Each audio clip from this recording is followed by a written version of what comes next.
It's Ron Reader digs the universe.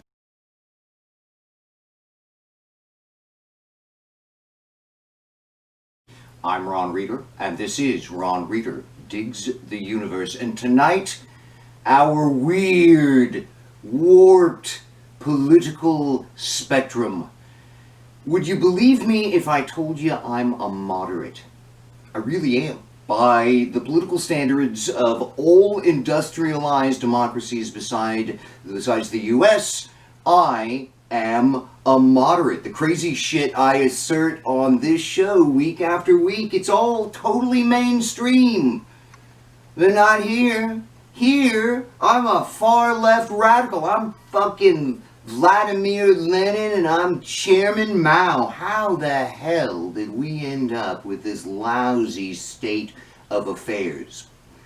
The political spectrum is it's a line, a sort of continuum going from right to left that scholars of government use to get a handle on various political perspectives. All the way at the right end of the line is fascism, where government keeps the people in line for the capitalists so that they can do business without having to worry about the severe social consequences that necessarily come with capitalism. All the way over on the left is communism, where there are no capitalists, so the government controls social unrest for itself. And in between is everything else, from liberal to moderate to conservative.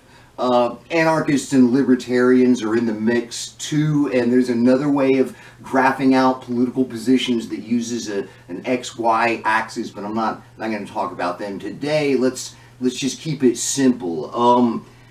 As far as I can tell, the United States adhered pretty darned well to the political spectrum up until the 1990s, which is when we started warping it. The so-called Gingrich Republican Revolution breathed new life into the Reagan legacy, and suddenly conservatives all started trying to outdo each other with their conservatism while, and this is a key point, at the same time denouncing liberals as traitors, something they had never done before. And you know what? It worked. Democrats were running scared. They started to call themselves progressive instead of liberal, hiding out from the relentless right-wing assault. Some Democrats, the ones who eventually took over the party, essentially caved in under all this pressure and embraced a lot of conservative values on everything from cops to welfare to economics, for themselves. That's right. Bill and Hillary and their ilk, thanks to them, today there is no appreciable difference between Democrats and Republicans on economic philosophy. But, you never hear that in the news because that is essentially unreported.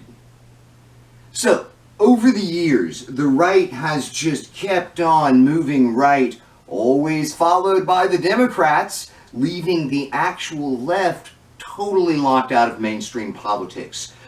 Today, what we call conservative is actually reactionary psycho-proto-fascism, and what we call liberal is basically where conservatives were before Gingrich. That is to say, in common parlance, liberal ain't liberal.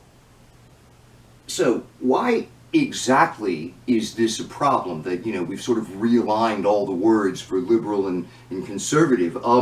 Why is this a problem? First, it normalizes barbarity, as in, it's not oppression, it's just conservatism. Dying in the street without access to health care, it's a totally normal policy option, and nobody wants 3 jobs, but the very normal conservatives tell us that might have to be how it's going to be, and it's not police brutality, it's protecting property, and so on. Needless to say, none of these things is normal.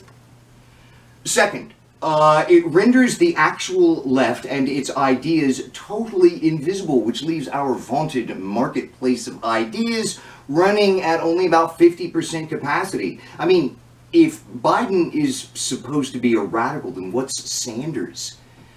Crazy would be the preferred answer to that question coming down from the American establishment. For that matter, the crazed socialist Obamacare, the ACA, is in reality a right-wing policy created by the very conservative Heritage Foundation as a response to Clinton's managed care proposal back in '93. But everyone appears to think it's liberal. Well, it's not. Third, it's just damned confusing. For example, I had some Hillary supporters during the 2016 primaries scolding me for calling her a neoliberal. Like the word is just an epithet without any real meaning to it, just a bad thing to call someone. But neoliberalism is an actual thing. You know, it's another word for Reaganomics. It's throwing money at the rich, deregulate, and shove workers into meat grinders. Not an epithet. Well, okay, it is an epithet, but it is an epithet that has real solid historical concrete meaning to it. Anyway, if we had not completely misaligned where everybody is on the political spectrum, it would be way easier for liberal Democrats to talk about, well, liberalism.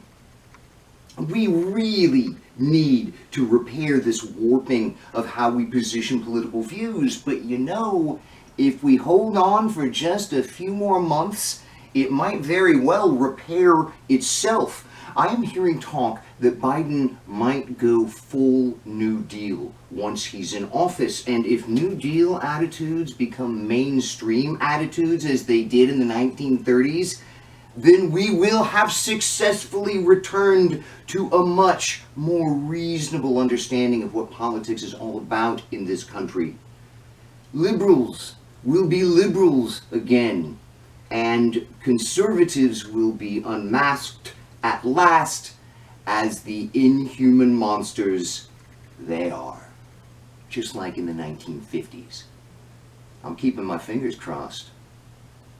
I'm Ron Reeder, and this has been Ron Reeder Digs the Universe. Join me, Ron Reeder, again next week for another episode of Ron Reeder Digs the Universe.